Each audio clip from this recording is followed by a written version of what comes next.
Welcome to the Hearn Collection of Visual Symphony, an exhibition of art inspired by music, where the visual and the sonic meet, converse, and harmonize. This show brings together artists who translate the spirit of music into visual form, echoing rhythm through color, texture, and gesture.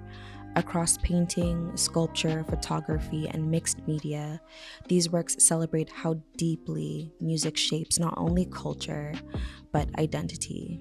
And nowhere is that more resonant than within the African American experience. From the quiet intensity of gospel hymns to the improvisational beauty of jazz, from blues ballads to hip hop beats, this exhibition doesn't just depict music, it pulses with it. It reminds us that music is more than sound, it's memory, it's resistance, it's joy, and its legacy. Few artists embody this legacy more fully than Phoebe Beasley. A Los Angeles based collage and print artist, Beasley is known for her layered, expressive compositions that blend personal narrative with collective memory. Her work often weaves together scraps of paper, sheet music, photographs, and other found materials to create complex tactile stories. Stories that center the Black experience, particularly in its most intimate and everyday moments. Beasley is the only African American artist to be awarded the Presidential Seal in two different administrations, and her work has been collected by everyone from Maya Angelou to Oprah Winfrey. Her art has long been in dialogue with language and music, often building bridges between the visual and the poetic. One of the most powerful examples of this is her 1998 limited edition book project, The Sun is Coming After a While, a portfolio of silkscreens created in response to selected poems by Langston Hughes, chosen by none other than Maya Angelou. Each print in the series is a meditation on Hughes's words, on Black life, and on the quiet persistence of hope. Produced by the Limited Editions Club in New York, only 99 copies were made, each housed in a deep purple velvet lined case, rich and elegant like the work itself. In these silkscreens, Beasley doesn't just illustrate the poems, she amplifies them. Torn textures echo the emotional undercurrents of Hughes' verses. Paper fragments become stand ins for people, places, and histories. The layering is visual, yes, but also emotional. Each page feels like a constructed memory, an archive of feeling rendered in shape and color. This is more than fine printmaking, it's book art as cultural preservation. Beasley uses the structure of the book not simply as a container, but as a stage where text and image play a duet. It's a tribute to Hughes, certainly, but it's also a testament to Beasley's lifelong commitment to honoring the stories found in the quiet moments. In A Visual Symphony, Beasley's work reminds us that music doesn't just live in sound. It lives in the layers we build, the memories we preserve, and the art we pass down. All right. Good afternoon again, Phoebe. It's such a pleasure to be able to be in conversation with you. Thank you for making the time. Thank you, Louise. I am pleased to be here. This is quite an honor, and I know we're going to enjoy this. Certainly. The first time we actually got to be in conversation was around another group exhibition some years ago called Beyond Magic. Yes, And it was such a wonderful opportunity to get to experience your practice kind of retold through your words. And so I'd be really interested to hear a little bit more about things that you've spoken about, capturing the human experience through gesture and setting, whether it's friends in conversation or quiet moments of reflection. How did collage specifically become your primary language for expressing those stories? I think when I was teaching high school in Cleveland, and we didn't have as much materials as we should have had. And so I encouraged my students to get newspapers, magazines, photographs. We had the Polaroid snapshots at that point. So they were able to bring in things and add to their two dimensional or three dimensional compositions. Before that, I was in Ohio University that I started working in collage myself and really liked what I was able to do with either cutting the canvas and working from the back and the front in the canvas so you could almost walk into it. So it had more dimensions. And so collage always spoke to me with, oh, as a visual artist, you can't hear the words, but you can almost feel the language of what they're saying through their activity. So it was important, still is. Really beautiful. Your pieces in the exhibition span over 2 decades, Yes. from Private Recital, which is a work from 1997, to a 2021 work, Reimagined the Weary Blues. Yes. What does it mean to you to be able to revisit earlier themes or compositions from your past? Mm. Well, I think I had to start listening to what Langston Hughes had said in his poems, since they were illustrations from his words. And so there was something, was I missing something? Could I capture more in 20 years? What would be happening to some of these people? Uh, and what was happening historically in the last 20 years. So, for example, in the work of Daybreak in Alabama, I added more people who were more lively, more celebratory, because in 20 years, so much had happened to cause us to be a little more positive about what could happen or what was happening in ourselves. Wonderful. And poetry, I think, as a medium is something that has a musicality to it. Yes. Music seems to pulse through your work, not just as a theme, but also as a structural device. I was wondering if you could speak to how music, particularly jazz or the blues, influence your creative process, both emotionally and technically. Oh, goodness. I think it's almost like, growing up with a newspaper that's on your driveway every morning. I still do that. And with music, I still have music in my life. And so it grounds me, it gives me fluidity, and it also, oh, goodness, gives me ideas about what it is to be a visual artist listening to another form of art. And I'm not so grounded in list or seeing other people's work because I don't want to make sure that that I am capturing something that I would be using and not knowing it. And all of a sudden somebody says, oh, well, it reminds us of Romare Bearden's work. And I wanted to say, no, no, no, I've quit looking at his work years ago. But with McCoy Tyner, oh goodness, Dexter Gordon, Dinah Washington, Sarah Vaughan, people who speak to me. But it's not just jazz or blues, it's also country music. It's Mm. Motown. It's whew, when Mary J. Blige says, "Get your ass on the dance floor," excuse me, whew, because I love to dance. It just, if I hear that in the morning, I am moving and making my coffee at the same time. So it's more different kinds of music than perhaps I'm known for, because the work that I do, it may have a trumpet and it may have a trombone. So it has music that reminds people of jazz rather than a guitar. So that's one of the things that people would not see necessarily in my work is Okay. So maybe thinking a little bit along the lines of something that is not immediately visible and all of the beautiful music and the artists that you've just mentioned, if yes. you could think of a musical accompaniment for the pieces that are in this exhibition, is there a particular piece or set of songs or soundtrack that comes to mind? Oh goodness. Oh, hmm. Trying to think of one piece. I thought, Louise, you don't know what you're asking for. A person who loves all all kinds of music. I would still be looking for Johnny Hartman or, oh goodness, McCoy Tyner, on piano, Phineas Mm. Newborn Jr.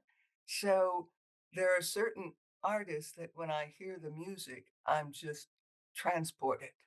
And those are a few. I remember hearing from, I did an exhibition at one point. Artist Lane had a gallery in Santa Monica, and Miles Davis was in the gallery. He was also one of the artists she had asked to show his work, and me. So there were the three of us, and Miles got there early.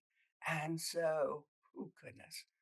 Oh, I was trying to describe my work to Miles, and by the way, it was his first show, so he was nervous being a visual artist, as I would be if I was sitting in on one of his tracks. But I was trying to describe what I did with a trumpet, and he said, "No, no, babe, you got the feeling, that's what's important, you got," and I thought, so I hugged him. "Thank you, Miles, thank you," because I I was so upset that he would see something and go, "Damn, if that's what she thinks we do." Anyway, sometimes, oh goodness, glory comes in different ways in form and fashion. So I have been blessed. Really wonderful. And just thinking about your exhibition experience and how lengthy it is, you've been recognized on the national stage from presidential inaugurations to international showings. How has that broader visibility shaped your perspective as an artist? And how do you stay grounded in the stories that you're telling? Oh goodness. Oh, I have surrounded myself, sometimes not even knowing it, with people who have my image of what I want for myself. And so whether it was Dr. Maya Angelou, who was a dear friend and supporter of my work, whether it was Gordon Parks or Bill Russell, has been considered the greatest player of basketball that ever walked the earth, and Bill had introduced me to Maya. So surrounding yourself with people who mirror your image of what you want or what you think of yourself has been real important. And one of the things I remember Gordon Parks would say is, whatever happens, Phoebe, the highs and the lows are imposters in your life. They're not going to last long. It's about the work. And so always remembering what people who did this for so many years before me, whether they were filmmakers or writers or poets uh, or played basketball, being grounded in what they thought was important is how you stay alive and keep getting up, and you're just glad that you can do what you do every day or most days. Whew, Lord. Well, that's incredibly beautiful, particularly this idea of balance and the highs and lows being imposters, as you said. And something else that you've said is that your eye never lies to you. Your work speaks powerfully to truth, both personal and collective. How do you balance aesthetic beauty with the weight of the stories, both historical and emotional? Well, let me start by saying I never said that my eye never lies to me or never lied to me. Okay. Actually, it was Maya Angelou who said that when she wrote the afterword in the book we did, uh, Mm. I'm Langston Hughes. And it was Phoebe's eye never lies to her sister. You must remember that. And I thought, it don't? You sure it ain't lying to me, Maya? Because there are days, you don't even remember that you did something because you're Mm. working in a studio alone.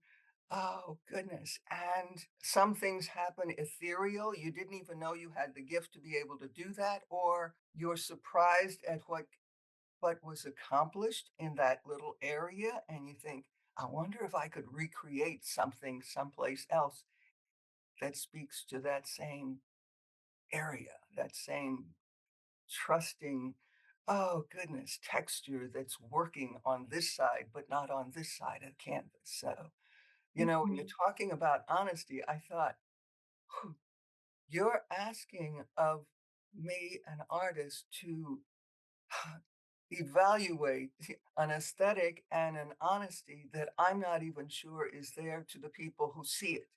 I Mhm. only know that it speaks to me. So somebody could look at something and say, something's lying to Phoebe, that can't be true. Or surprisingly, if I'm at my own show, and because, as Valerie Simpson, Ashford and Simpson once said when she met me, Oh, she said, "Phoebe, I thought you'd walk in a muumuu and flip-flops and and you'd be short." I thought, "The only thing that's not working for me is why I'd be short." But they have certain images of what artists should look like and do like. And so at my own shows, when I say, "If you have any questions, please let me know because I'm the artist, Phoebe Beasley."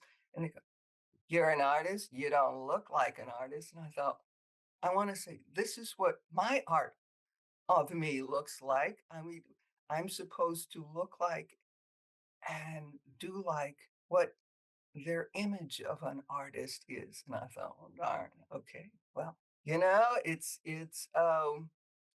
and for some people, it's well, she can't really be an artist if she looks like that, or she wears, or as Valerie said, she got on her designer shit. Well, it wasn't to me, but to Valerie it was, and and she let me know, "Phoebe, you ain't looking like the artist that I had envisioned." And I'm about the same height as Maya, so she was surprised at my height, and people have their own honesty of what your work is. So, Louise, you'd have to ask people who either buy it or saw it, and because we all bring our own artistry to a work, trying to figure out what they're seeing, I expect people are going to see something different. We didn't have the same parents or schools or upbringing information. And so they're bringing their artistic eye, their voice, their mind to what they see in my work. And some people don't see anything other than, oh, Aunt May would like this, I'll buy it for her, or I must have it. I can't figure out now how I'm going to afford it, but I've got to have that in my space. And so you just never know what people think is what to me is the best I can do. Thank you for that. And also for the correction. I apologize for the misquotation in the That's question. whatever. Okay, so a collage as a medium brings together fragments of material and texture and histories. Do you see your process as a metaphor for memory or identity, especially within the context of an African American experience? I do. Oh goodness, but I'm thinking of the works that I'm pulling together these fragments that have a fluidity that is very difficult to get sometimes in paint because paint doesn't have the texture that you might need or the tornness that it looks like or the movement. And so, oh goodness, when I'm trying to get all that in something that cannot speak or tell a story out loud, I'm hoping to get it in that movement. Oh, it's it's certainly something in the African American culture when you're trying to pull together many of these textures. But I see it all over. I see it in everything, whether it's the woman who's sitting at the bus bench or, oh goodness, or somebody I just met at a party. At the University of Rhode Island, I was doing a lecture, artist in residence, and one of the professors had a scar. And I thought, "Oh my goodness, that would look great in a collage." And said, "You think?" And I thought, "Oh yeah, I think." And so it was a week later that he put that in a package and sent it to me. And the idea of cutting up that scarf, and when I mention it, I went to the University of Alabama a few years ago, and I mention it, one of the professors came. She had gone through her closet that night and they were going to have a luncheon for me. And she drug in 2 boxes of stuff. She said, "Phoebe, you look more like my mother. Take these with you when you go and use these however you want. Wear them, cut them up. But I want to be a part of your thought process." And I thought, so what I have, Louise, is I'm at an age where everybody I know is downsizing. They're moving to smaller houses, they're getting rid of stuff, they're death cleaning. I, on the other, am upsizing because I get other people's stuff. their discards, their junk, the things that they were going to throw out, but instead there's a Phoebe box at the front door waiting for me to drive past so they can throw this stuff in my car and say, okay, let me know what you use in my if you use anything. So, to say it's part of the African American experience, oh, it's part of my experience with African Americans, and it's been a joyful experience. Except I've run out of room, as one would, having boxes of other people's junk that I'm looking through to say, what speaks to me? Where do I go from here? And you know, when I started out as an artist, you if you were lucky if you had 5 reds in your whole paint box, because that's all we could afford. Now there's 1,000 reds. And not only that, I have clothing, I have materials, I have people's cards and letters and their jewelry. And so I'm having to pull from thousands of reds. That makes my it don't make it easier, but that's what I'm that's my thought process, not whether there's honesty in this. The Mhm. honesty, I'm just trying to go through other people's stuff. Say, what the heck? Anyway, sorry. I think that might handily answer the next two questions, actually. But what a beautiful prospect that people would love the things that they have lived with to continue to live on in your practice and in your work. Yes. I did something because history is a way that it comes becomes a teachable moment when I talk about my work, particularly in universities and high schools. And Executive Order 9981. That was when Truman desegregated the armed services in 1948. Most people didn't know there were two armies, black army and a white army. And so when somebody saw that, oh, I sent her, I met this woman who was a colonel uh, in the United States Air Force. And when I met her, she had on a nice little gingham dress. But that evening, she was in dress whites. And she went from who being 5'5" to about 10 feet tall when I saw her in dress whites. Oh my goodness. And she invited me and my fiance to come to, this was about a month later, her robing ceremony because she was going to be elevated to a general. And this was in St. Louis. And he kept saying, you have to go. When are you going to ever see a general be a woman become a general in the Air Force? And we have to go. And I thought, you're right. Let's go. And and what she presented me were her colonel's buttons from her jacket. I still have those. I have not used them yet. That was about 7, 8 years ago. But Mhm. when I open my jewelry cabinet and see those colonel's buttons, I try not to get teary eyed of all the men and women who have died in wars. So we could continue to live the life we have. So, you know, get a little emotional about that. Certainly, thank you so much for sharing. Kind of looking at your early career to now and the time that that has spanned, I wonder what are the things that you continue to find interesting materially or in terms of themes?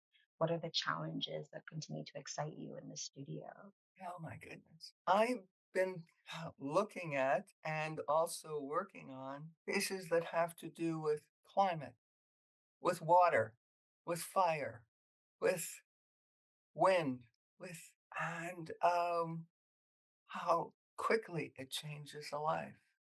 Mhm. The people who in January, the week before, I'd gone to someone's house to on Palisades Drive, and any time the winds kicked up in this particular house, it's only one way in and one way out, and there's thousands of people who live Palisades Drive, and so I'm always anxious to get out, to hurry up and leave.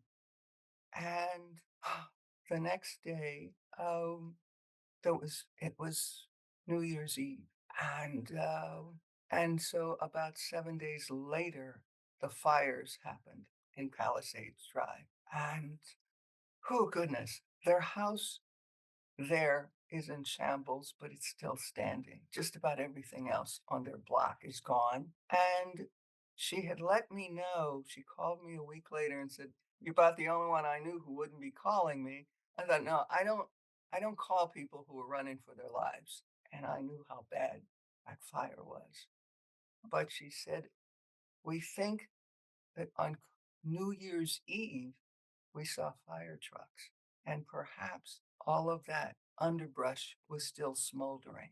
It could have been part of that. But more importantly, it took out everything by the next week and in one day. So to have that kind of quickness that fires and floods and climate can have on all of us, and water. Oh my goodness, the flooding we've had here all of a sudden, and they're having other places, or it gets to be 100 degrees or 110 degrees back east all of a sudden, and people are dying. So that's something that's ever present on my mind. Um, and how to help mitigate what's happening. It's on everybody's mind. So, Absolutely. Okay. Um, your work often evokes a sense of presence or even stillness. I think one of the things that I am constantly struck by is how it feels like it captures beautifully the quiet moments. As you're continuing to the kind of moment or work that you feel comes back to you often, a favorite perhaps. oh goodness, a favorite work that I have. Oh, Yes. I've always thought that if it was my favorite, it was like one of my children, and I would talk to him like, "You're leaving, you're going to a nice home, maybe, or a commercial venue." I could always do another one or something Mm, similar. So, having a favorite, I can think of works that that come to mind that speak to me. But oh goodness, the class of '33 is one of them. My stepmother was in that class at Wilberforce in Ohio. It was the first HBCU school, historically black college university. And it was a class of 33. It has this large, I don't know, it's about 6 feet long. And she's in it. There's a photograph of the entire class of 33. And it has all the ways that they perhaps left and got out of, or graduated and left and went to other places by train or boat or plane, whatever was available. And it speaks to me because it was my stepmother and reminding me of what it took to get all of us this far along in life and how grateful and thankful we have to be for all those generations that went through mm, what they did. And when we think we're in the middle of something, as Gordon Parks used to say, you should have been born in Kansas when I was born in 1915, 20, if you think things are. So it keeps me grounded about how important it is to keep understanding our history. And when we mm, don't teach it, when we don't embrace it, we don't think. When I get calls ever so often, more often now, from people who own my work because my grandmother bought this work and I just want to know how much it is because I'm going into hip hop. Well, your grandmother bought this work because she thought that it was important to pass on to you. And now you want to get rid of it because, you're going into something else, which we all knew that was a possibility. But understand how important it was to your grandmother and her need to have something of African Americans. We weren't that exposed to galleries at the time, but she was going to help make that possible. And to have something in your home or her home that spoke to our history. So, talking to young people, as you may know, it's a bit of a challenge sometime, but that's why we're out here. Or as I tell people who call and say, that, the mayor wants to have a meeting with us. What do you think we should say? I thought, no, no, no. That's why you had kids and grandkids. Do not call us old people. You know, we did our job. We're passing it on. mm. Stay out here. keep having those kids. Wonderful. Just I guess maybe thinking again of what is generational and passed down. This exhibition wonderfully coincides with what will be 37 years of her and fine art getting to continue to give back and engage with the community. And it's wonderful to really have such a range of phenomenal artists Yes. together in conversation. And then that kind of projected out to be in conversation with the audience. What would you hope that viewers feel when they get to experience your work for the first time and take with them? Oh goodness, I'm such a pragmatist that my generation and we were always figuring out how do we monetize this? How do we make a living out of this? How do we galleries, shippers, creators, framers, how do we pay people? And so you want to know what I want the viewer to do with my work. Well, first of all, it's not my job to figure out whether they're going to love it or whether they have some kinship. If they're going to buy it, it says they're going to help us continue, to help us stay alive, to help the galleries stay open. Whether they give it to, you know, uh, someone else, whether they're buying it for a commercial venue, is shouldn't be our issue. It should not be my issue why they're doing it. The fact that they want to do this just to help to make sure that it continues to grow and flourish may be the only answer I can give you. Of course, it would be nice if they loved it, but I am used to being around people who having this discussion, a husband and wife, and you're trying to figure out who the economic buyer is of the two, because she wants the Jaguar and he wants the work. And I wanted to say, okay, let me go sit closer to him. Let me go talk to him. Who and or if both of them are saying something different, one says no and the other one says I don't know, I'm looking at this, but tell me where it's going to be, and how does it fit in. And so when you hear all these kinds of conversations, I always love single women because they have an attitude that I have my own money now and I can do what I want, and they want to make sure that their home is their sanctuary. And so I see more of that with women than I do with men. And, but again, that may be my 50 years of being out here and talking to so many individuals about how does this work get out of this gallery and keep moving? How does this happen? And because I'm also have the brain to try to figure out how to make a success financially of doing this, which is not always true, you're always having to understand relationships, particularly if it's couples or children, or I want to bring my my mother in to see the work. And I remember, goodness, when the mother walked in, it's like, is that what you gonna get? I thought, this is not gonna be a happy, a happy conversation. And so, Mom, I'm getting the work, and and so it's how relationships work. And so seeing that is part of my next information of what I should be uh, working on is all of these kinds of interactions that people have.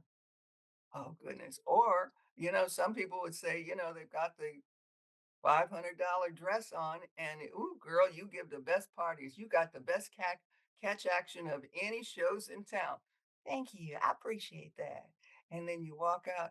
I spent 6 months trying to get potential buyers there and I see them walking out with my girlfriends. Oh, no, no, no. This is a party of purpose. And Mhm. because it doesn't cost anything to go to a gallery, people get upset if you're not on the A list. Well, they bought work. They also own my work. They've been, commissioned me. I don't care if they've never bought anything, people get upset. My people get upset more than most people because We think we belong every place that, 100 heirs and billionaires all belong in the same room. And it's not the way finances or galleries like to make sure that they're getting the best from monetizing these works. I know you're Thank sorry you so you much talked for to me. not at all. Not at all. Your candor is so appreciated. I guess before we close out, I wonder, is there anything that maybe you would like to convey to the audience that I haven't already asked or addressed in the question? I would say to the audience, oh, let's make sure that our history and our present continues. And we can do that by supporting the galleries who support us and who are supporting the community. It's a very difficult and often off putting job or career to try and do this. And so the people who, if you're just looking for a good time, it's a place to be, but make sure that you pay attention to why you're there, to the art, to what's happening, to what it took to do a particular work, even if you don't like it. Pay attention and spend a little time on what we do. Thank you. Phoebe, it is always a pleasure and a Thank you, privilege to be Boogie. in conversation with you. Thank you so much for your generosity and your responses and all you've shared about your practice. And once again, it's a pleasure to see your work in conversation with these other artists. Thank you so very much for doing this, Louise. I appreciate it. Oh my goodness.